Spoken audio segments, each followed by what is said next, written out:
This is Sports with Blake.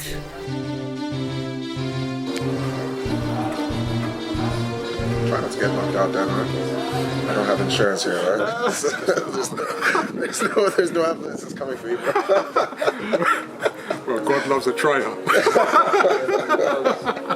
Here we go, that's my mark, that's my spirit there. Knocked out in glory of God. I'll just get the hose, mate. On your shorts next time. We're lucky as well. It's raining. When he get wrapped by a champion, though. God, you know what I'm saying? Yeah. Officially the king of Britain, mate. King of GB. Yeah, bro. I love it. That's what it's about. The match, we've got the family vibes that I see. That's what I'm saying. Yeah, it's good. It's always good energy in that. Yeah, happy vibes. It's not just like serious. We always like all of us will banter during the break, and then once the break's done, we'll get straight to hard work. Yeah. And when we finish, we'll have our little joke.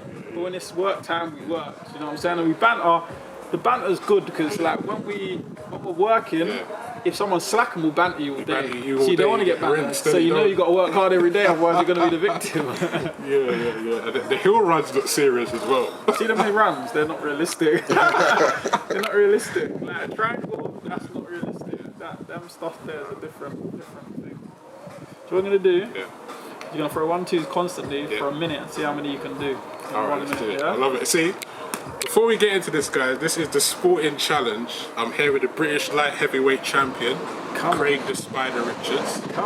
Dan Blake, the champion of just praying to God that I survived this challenge right here. So that's the challenge. But it's all good. We're going to have some fun. It's a Sporting Challenge. Sports with Blake. Come on, let's do it. You ready? 3, 2, 1, let's go.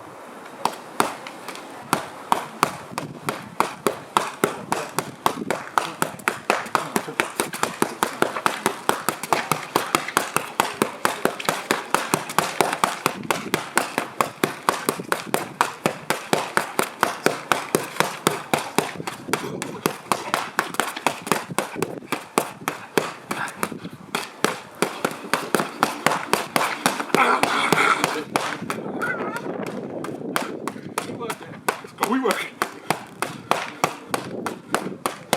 Woo!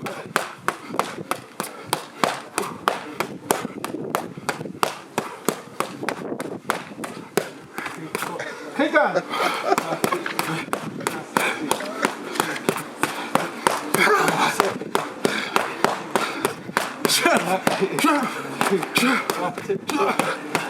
Two, 3, 4, 6, 7, 8, 9. One more. 200. Jeez. Woo! See that work right there? Come on, we working. Hey. Come on. What's that, alright?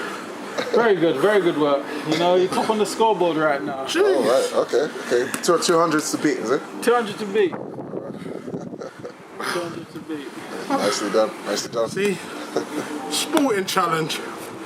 Dan Blake. Craig the Spider Richards. Come on. Yeah. We working. We working, man. We out here. Sports with Blake. Sports with Blake. We're back again, episode 4. Dan Blake in the house. I'm joined by the British light heavyweight champion, Craig the Spider Richards. Welcome, bro. Thanks, bro. Thank you. Pleasure to have you. A pleasure being here. In the flesh, you know. Come on. Obviously, we know each other for many years. Yes. People don't know, but you know, it's a big backstory. Craig the Spider Richards, his journey I've followed, supported, Supported. and Always just supported.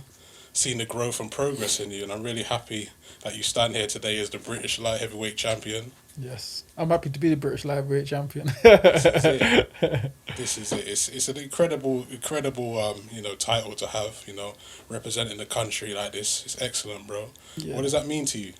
Means a lot, you know. It's always nice because obviously my aspirations and goals is always to come into the game to be world champion.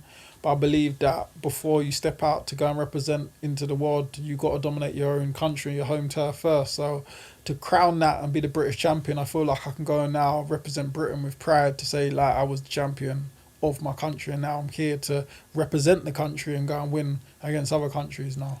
Let's take it back and find out, why did you start boxing? I just started at first just for a bit of fun, followed my cousin down the gym, and then kind of just gave me a little purpose to do. And then originally, cut a long story short, I ended up going back to boxing because I wanted to go uni. My registration messed up, so I went to pass time for the year. And then I started winning some stuff, winning championships, getting fight with the Knights and stuff, and stuck to it. And 3 years on, I got signed with Peter Sims in Matchroom Boxing. And your cousin that got you into boxing, was it Danny Wright? He got me back into boxing again. First it was my cousin Reese, and then Danny Wright asked me at 17 to come to Lynn, and we started sparring down there. And I still was just like going there sparring with the seniors. And then the head coach left. Then I took time out of boxing again. Then he created his own gym. Then I went to his new gym with him because he's the one who believed in me in boxing. He's always pushing me, telling me, I'm telling you, my man, you keep boxing, you'll be the champion. So shout out Terry Palmer because he really done a lot for me. He's the one who made me believe myself as a boxer. And I've done my whole amateur career with him. And then, moved on. And you mentioned the Lynn. Is that the gym in Old Kent Road? Yeah, Old Kent Road. So it was in Peckham between the Burgess Parks. So I was down there to start up. Excellent, man. Big shout out to Danny. We was training by there the other day, Burgess, yeah? having a little sparring together. Big shout out to Danny Wright. Sick. Shout out Danny. You was training today, your big training session today. I would like to know, what did the training entail today on your way here? What was the training session like today? Tell us about that. Today we just done a bit of cardio, a bit of skipping, a bit of routine drill work, some defense work, some skill work really. Just a bit of boxing, all boxing based work more today. Nothing too heavy. Just came off a heavy hand injury, so I've just been getting back in and finding my feet again to get prepared for the next show. And we'll talk about the next shows later on in the show, but let's take it way back to that moment I was telling you about before, when in your early journeys I was obviously following your progression, and I remember seeing you at the tube station, the underground station. I was going to work. I was like, "Where you off to, man?" He was like, "I'm off to training." I see you with your equipment ready to go. It was an early day, and I was like, ever since that moment, I was full circle think, wow, it's been a different journey for you to see you there on your way to training on the underground. To see you now with a big bimmer. Oh, it was a big Merc. Yeah, doing your thing as the champ, as a successful career, years later. Tell us about that moment to now, man. How's the journey been for you, bro? Been so different. I remember it was a stage where obviously I was always doing quite well generally in life, or just doing what I needed to do, and then I made that transition where I was going to dedicate myself to boxing. So I took a step back in life and grinding. Your friends are still enjoying life and going out and stuff, and you're there as you see me on the tubes with my heavy bag full to the brim because you can't leave anything at home because it's not like you got a car or a boot. Training so hard, getting up early, starting at 8:30 in East London, finishing at 3:30, 6 days a week, and then 4 of them days I was going to the gym in the evening, 7 till 10.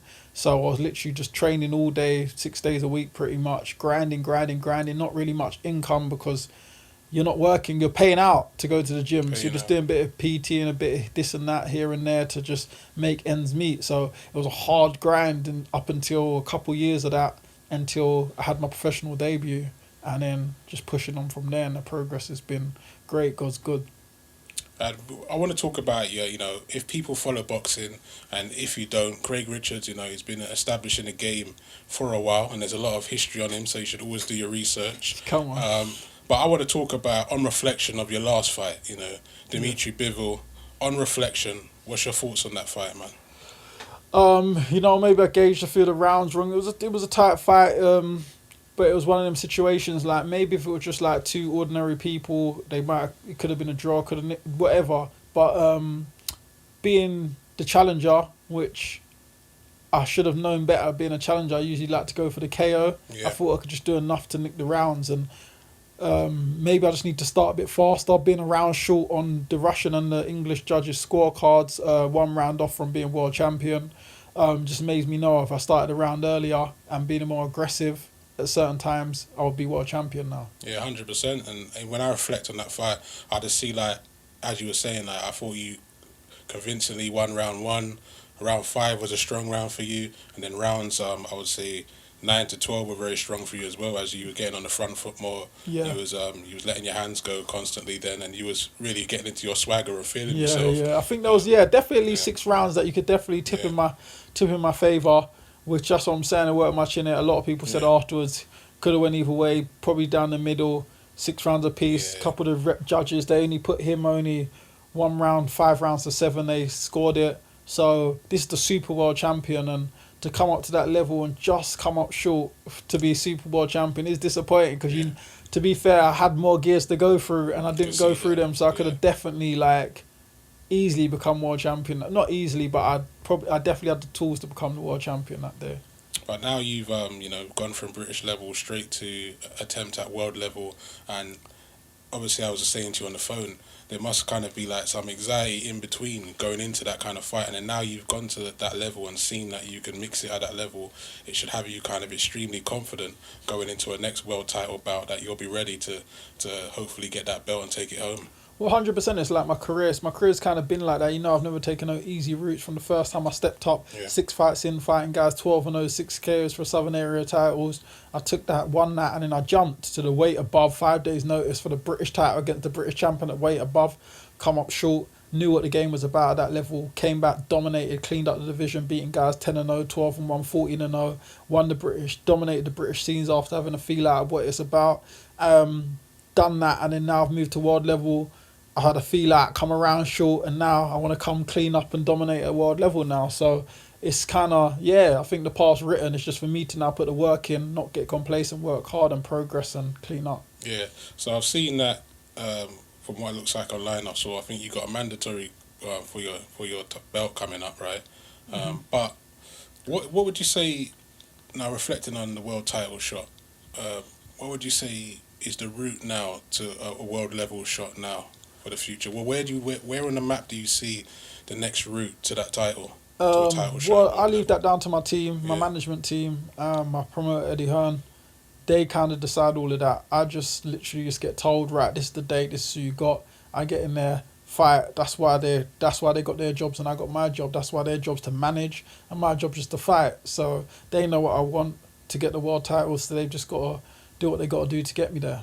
That's interesting that you say that, because I feel like certain fighters are more emotionally invested in kind of very kind of super strategic on kind of what kind of route they want to take. But it's kind of refreshing that you say that you're focused on the boxing, you trust your team, you know the belt, you know you won a world title, so they've got to map out the route. They know, and they've got to do the job to get me to that spot. So, you know me, I've never ducked or dodged anyone. If whatever I got to do to get to win that belt, I will do. So, I believe I trust my team, and I believe they'll push me to the best route or what the possible route they can get me to winning that world title. That's great, and that takes great composure and emotional composure and content to kind of feel that way, and trust that way, which is a good. As I feel like it's a key quality to having such a physical sport that you have, that you're in. Mentally as well, to have to over worry about that side at the same time you're boxing, you know what I mean? It's not. I feel like early in your career you think about this stuff because you know that you got a lot to learn. I feel like the stage I'm at in my career now, I've boxed the very best. So who am I going to duck now? Do you get what I'm saying? You've been in there at the highest level, so clearly I've got the tools to look after myself in that ring at whatever level. So now it's just what's best career wise to achieve the goals we need to achieve, not really on who's the opponent. Lovely. And Dimitri Bivol, he came out on top that night, and I'm hearing that he was supposed to possibly fight Canelo next. So I was just thinking, I was saying to you on the phone, if you would have, you nearly won that belt that night, and if you would have won that belt, you would have been next in line. Canelo would have been looking at you, trying to get in the ring with you for that belt. So how would you, just, it still could happen.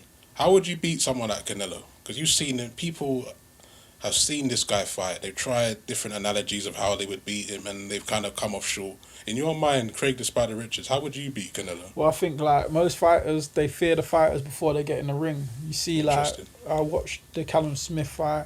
I feel like he could have been a bit more composed, use his assets better.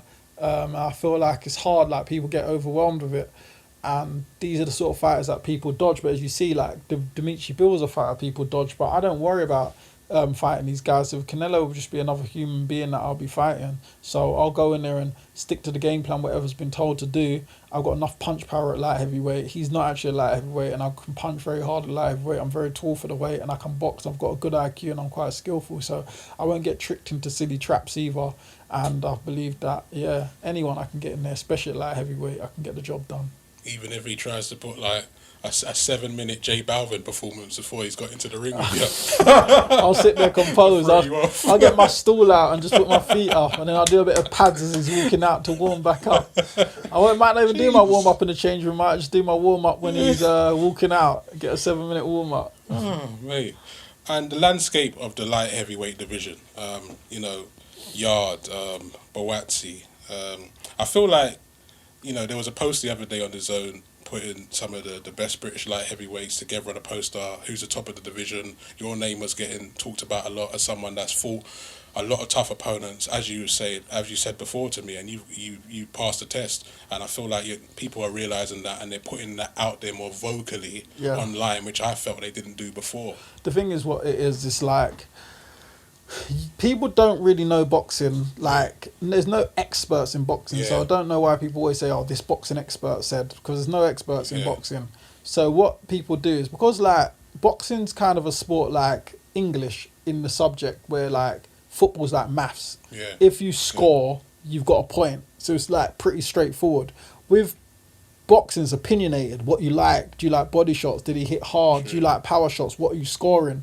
So there's no definitive answer. So everyone's very unsure of themselves when it comes to an opinion of boxing. So until they hear like the biggest promoters talk about that guy, or the biggest pundits talking about that guy, they're scared to say it publicly to look stupid, like they don't know boxing. So it's like, if you hear, for example, Eddie saying, "Oh, Boats is the best thing in world boxing," you're going to say, right, Eddie said it, so I have to say it. If you're saying Frank Warren saying he's the best, you've got to then go and say, well, he's obviously a promoter, he knows boxing, so I better just go with what he's saying. But in my DMs and in my inboxes, millions of people messaging me, "I think you're the best." But they don't want to go out on the platforms to make themselves look silly to say it. But I'm like, why is everyone so confident in my DMs? Why don't you say it vocally? Do you know what I'm saying? But I feel the fact is that it's not rocket science. If you look at the light heavyweight division, there's nobody who has a better CV than me. There's no one who has beat the guys I've beat. No one you look at has beat guys 14-0, 12-0, 10-0, 12-1. There's no other light heavyweight who's done that. So I think like if the public was more sure of themselves and really looked at it like what it is, it's clear to see who should be the best light heavyweight. But I'm not here to worry and complain about that. I've got a job to do, innit? Yeah, this is it. But obviously, I feel like within the media, there's a sense of this the neutral, play it neutral all the way through to kind of save face, kind of thing, and not really say who you really think's got the minerals, But I feel, I feel like that's why I like I don't know, correspondence. Like I like Johnny Nelson. He says it how it is. Yeah. He'll say if he thinks a fighter will win the fight or not. Just. He don't care about looking silly, because the thing is, he knows that there's no right or wrong answers. He's been in boxing long enough, so he'll just say his opinion. People might laugh at him, people might not, but at the end of the day, everyone's got an opinion. Look, if you go, like, if you walk down the street right now, you go into, forget walking down the street. If you go into the Sky Sports studio boxing part, the DAZN boxing studio, or the Warren studio, and you asked 50 people, Fury or AJ, you'll probably get down a split mid, maybe 40-60. So what are you going to say? Half them don't know they're boxing? No, it's an opinionated. Yeah. That's what boxing is, opinion. Who do you believe is going to win? It's not like a factual answer. And that's why I say that it's like English. When you're writing creative writing or or write a story and the teacher likes where you're going with that, she'll mark certain things. But even football, it's like you score, it's 1. You know what I'm saying? If he scores, it's 2. It's facts. Like, he won the game because he scored 2 goals. Do you know what I'm saying? It's not like that with boxing. And that's why it's so complicated and opinionated. And I always thought it's interesting with scorecards and stuff like that, because you have to look at the scorecards at the end of the fight. So there's a lot of anxiety in the sport in general, because it's not like football, innit? You know the score, 1-0, 2-0. Yeah, at you the know, time. you just get into 90 minutes, you're like, Yeah. if we just hold on here Yeah. with one. So I feel you like don't know in yeah, boxing. like, mate, why don't they just change the rules? Like at the end of every round, just like, hey, Boxing one this of is them things that's stuck in its ways. It's Yeah. like, this is the blueprint for it. Yeah. We're not changing the system because this is how it's always been since 1868 or whatever. So it's one of them ones that's just stuck on how it is, and it doesn't want to modify things. Because I thought it'd be interesting if it was like they would mix it up. Because I feel that's a secret anxiety for the fighter that a fighter doesn't really need. But it's then, not fair. but then, even. do you feel like it might cut some of the interest? No, I feel like it's just like mindset wise. You see how football is, because if a goal goes in 1-0, then the tactics are changing. They know the score, so they're thinking, all right, I may change my style. For example, if you know a boxer is not a puncher, he don't really KO a lot of people, and then you get to round 7, and the other guy's winning 7 rounds, and there's 5 left. You know this guy ain't gonna knock him out, and he can only win 5 rounds. You could just go out. You're not gonna watch the rest of the fight.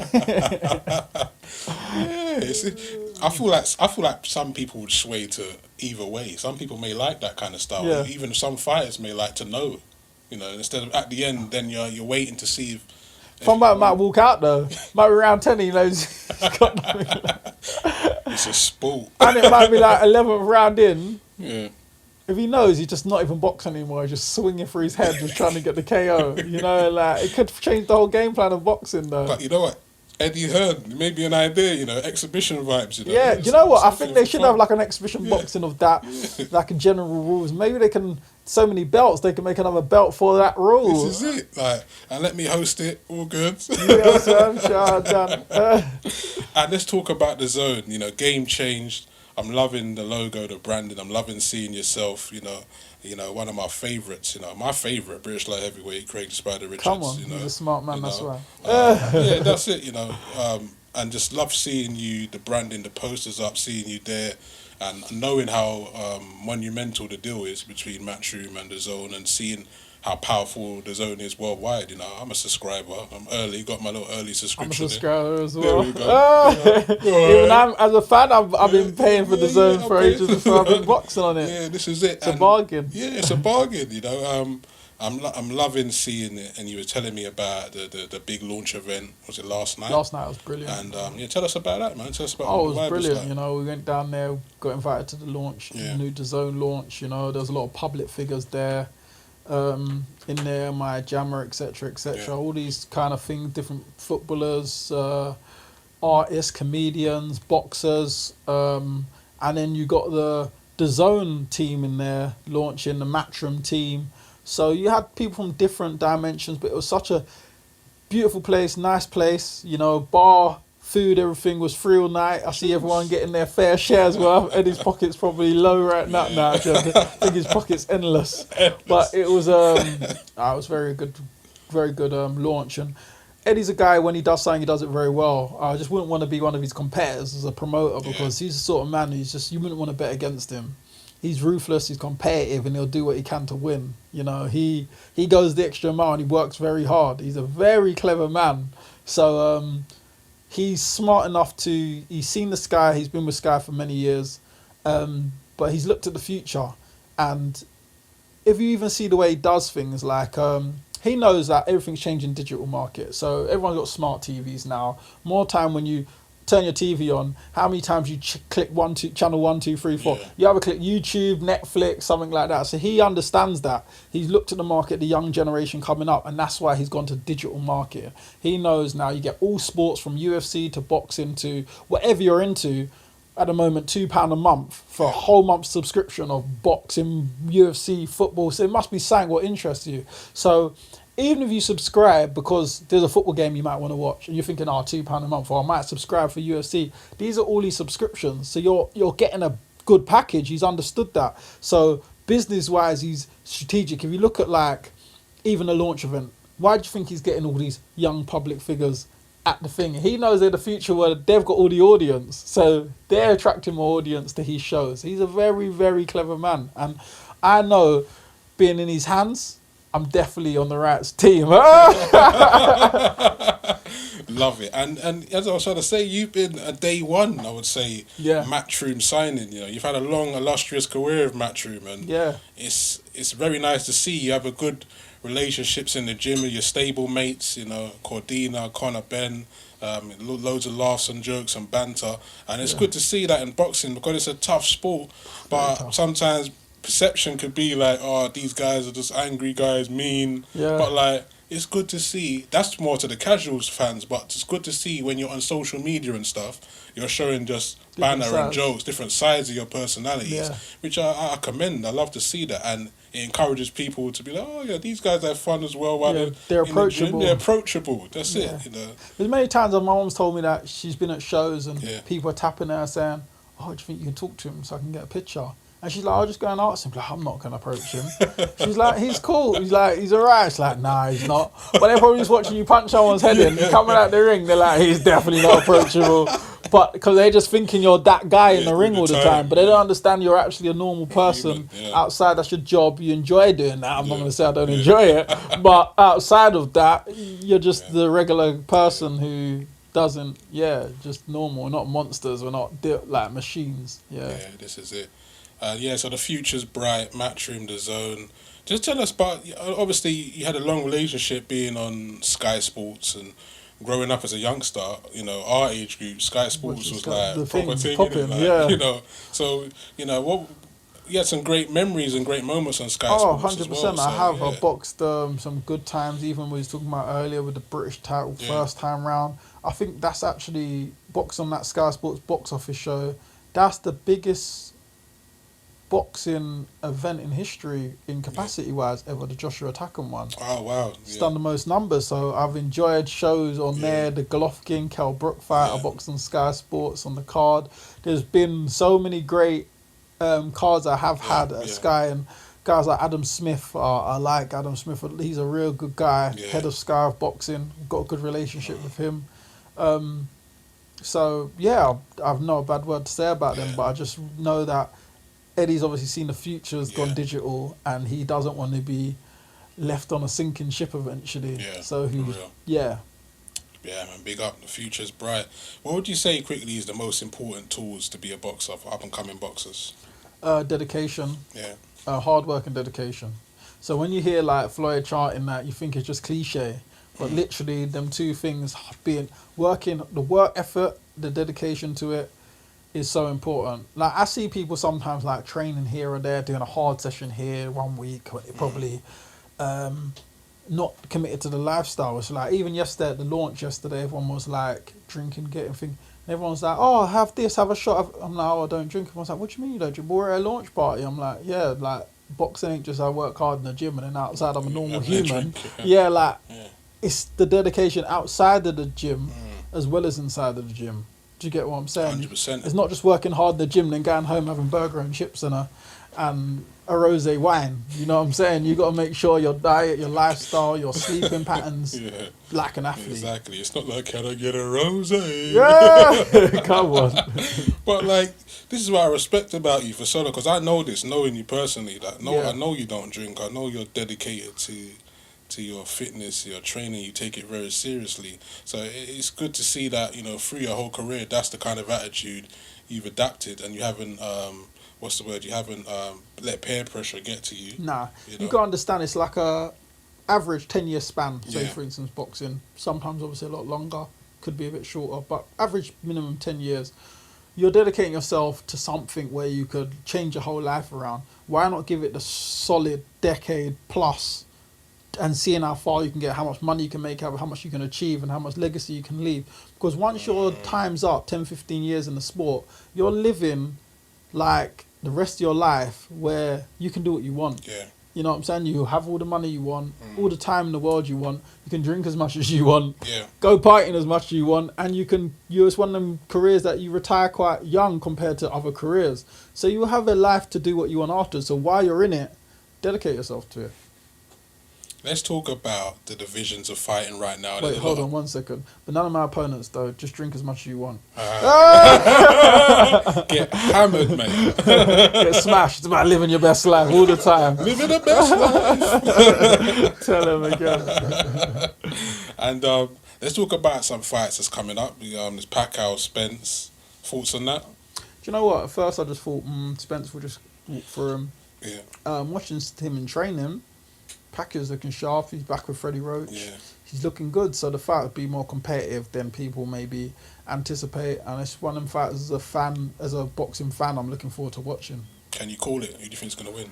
I would tip towards Spence. Okay. But I would say it's not just it could be a walk in the park. Boxing's like that. Yeah. As I say earlier, it's just my opinion, but it just depends on who turns up on the night. Do you get what I'm saying? Yeah. With boxing's weird. It's like you don't know the camp they've had.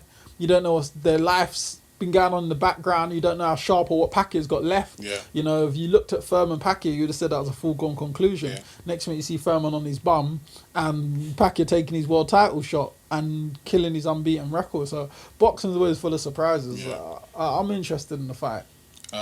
Joe Joyce Takan just recently happened. Good fight. Interesting fight there. It was a bit of an early stoppage, you reckon? You say that, but it's too many unanswered punches. Yeah, he wasn't You know, it's all good responding. protesting and pushing the referee afterwards, but Yeah. what was you doing when a man was punching you in the face for 10 minutes? You wasn't answering, your legs are wobbling.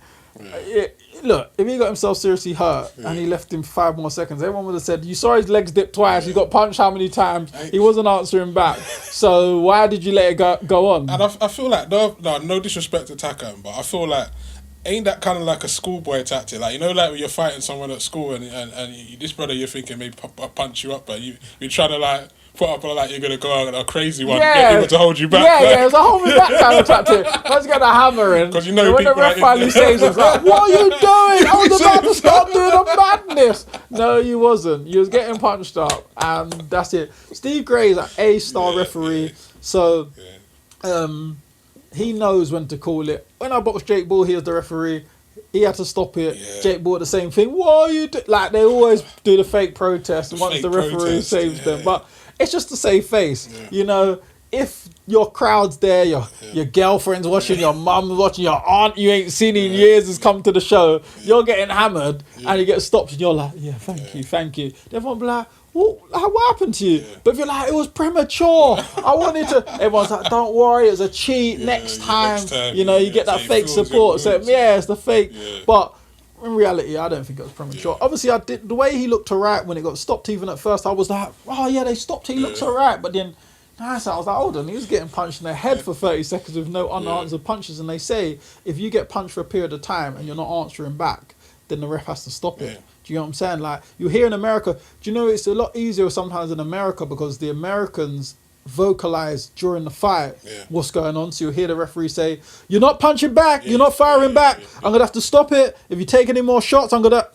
Yeah, then they just stop Then they it, wave yeah, it then they off. communicate. But in UK, they'll just watch it, do their job, right, 3 punches with 3 more, I'm going to stop it, 3 more, boom, they jump in. So because he's not vocally saying it, people start being able to have the fake protest where the Americans will say, you're not answering back. So the crowd can hear, they understand what's going on, and then, do you get what I'm saying? Yeah. So, yeah, I don't think it was premature. In reality, at first at the time, I was like, oh, look, he's okay, but, yeah. AJ Usyk, the fight's been announced September. Thoughts on that fight? Good fight, you know. People always, you know, when you're good at your job, sometimes it could be your biggest downfall. So like AJ's a very good operator. So everyone just expects him to blow everyone out. Everyone's not meant to be a challenge. But it's like, look, Takam Joshua fought, yeah. He took him out in 11th round. Yeah. Chisora boxed Takam, took him out in 6 rounds. Now, Usyk went and beat Chisora. Yeah. So it shows that he can compete with these heavyweights. And he's very skillful. He's the unified champ at the weight below, which you only got to be £2 heavier to make the weight up. He's a lot heavier now, so he can operate. We know he's good. He's won medals as amateur. I think won a gold in the Olympics as well. So he's a good operator. He's got a good IQ. Joshua is a very good heavyweight. He's very explosive, very fast, very, you know. So I'm obviously going to tip towards Joshua and say Joshua will get the job done. But I just don't think it's a walk in the park how everyone's anticipating. Yeah. Don't know. The size could be a major factor to make it a walk in the park, but Usyk as an operator, he's not rubbish. Wow. Great to get your opinion on that, man. Let's talk Olympics. You been watching the Olympics? Oh, I was gonna lie and say I have, but I haven't. You know, I've been quite busy recently. What do you think of But I want to watch the rest of it though. Yeah, I had a little look and boxing wise. What do you think of Caroline de Boer? Oh, I've watched her for years. And Yeah. she's come down to my amateur club when I was amateur. Oh, brilliant. And I've Yeah. watched her spar. Yeah. Brilliant operator. Very good operator. She's unbeaten as an amateur. They didn't want to put her in the Olympics because they had their number one. Yeah. And she was a junior. And she came back and was like, listen, you don't want to put me in because I'm a junior or I ain't competed before. You've got number one. This should be based on talent. Yeah. I'm beating the number one. So why wouldn't I be in? So she pushed for it and got what she wanted. Yeah. They put her in the Olympics, and I believe she'll do very well. I think she'll probably medal. Yeah, she looks like a serious operator, man. She's a serious operator. And I think I was saying I bumped into the gym. I bumped into her in the gym. I was in the gym in Lewisham, and bumped into Daniel, the bar, her and her little brother all training together. Oh, serious? Yeah, it was good, man. They always travel together. I remember I used to spar Daniel the bar, and he used to come down. Yeah. With the whole family, the dad, I like dad, he'd get on well with him as well. The sister will be there, the brothers, the whole lot will come in. And then they'll try and arrange sparring for the whole family. And wherever they go, they just travel together. And it's nice. That. The dad takes them everywhere. I love that, man. What would you say your top 5 throwback fights are, real quickly? Give me your top 5 throwback fighters instead. Can I say Floyd as a throwback? Yeah, of course. Yeah, he's retired. Floyd is definitely an operator. Lennox Lewis is underrated. He was a very good operator. He beat everyone who beat him. He's got good names on his resume as well. See, it's hard because I can't name one without the other 4 when you're talking about the Hagler, Hearns, Sugar Ray, Durans and that. It's hard to... But I watched Prince Nassim growing up. Yeah, Nassim's one of mine, 100%. I like Nassim, but I always rated Barrera. Yeah. Who else? So who am I at now? Lewis, Floyd. I've probably named about 100. It's hard to say. Yeah. Ali. Obviously, it was before my era. But I watched back of the Rumble in the Jungle, seeing him, Frazier and that. There's so many. I love so many fighters. It's hard for me just to pick 5. Well, I'll take that, bro. But you know what?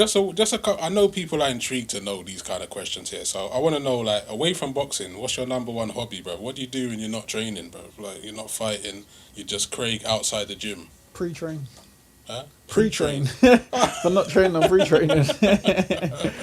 I do like to do youth work as well, like give back to the community, help young boys who may be getting led off down the street or going to schools, have talks with kids, because I think it's very important. I think like that had a good influence on me coming up when I was getting led off the wrong path, and I believe that when I had people who I could relate to push me in the right direction, kept me on track.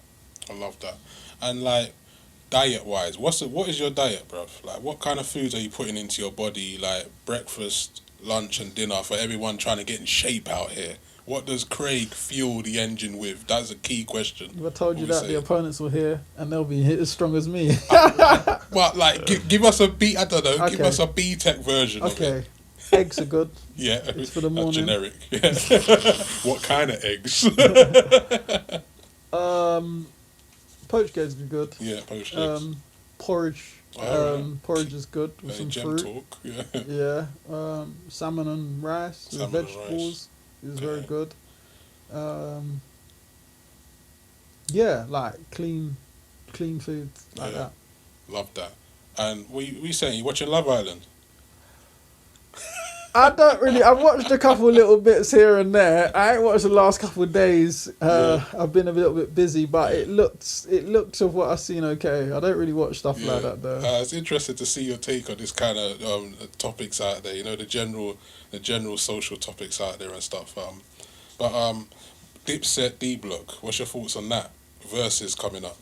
I saw that. You know, that's big. That's big. You know, obviously everyone was D Block fans back in the day and whatnot. So, it's gonna be good. So who's your favourite though, Dipset or D Block? Who would you go for the versus win in that one? I don't know. No, it's gonna be interesting. It's gonna be that one's gonna be tight, right? It's gonna be tight. It's gonna be close.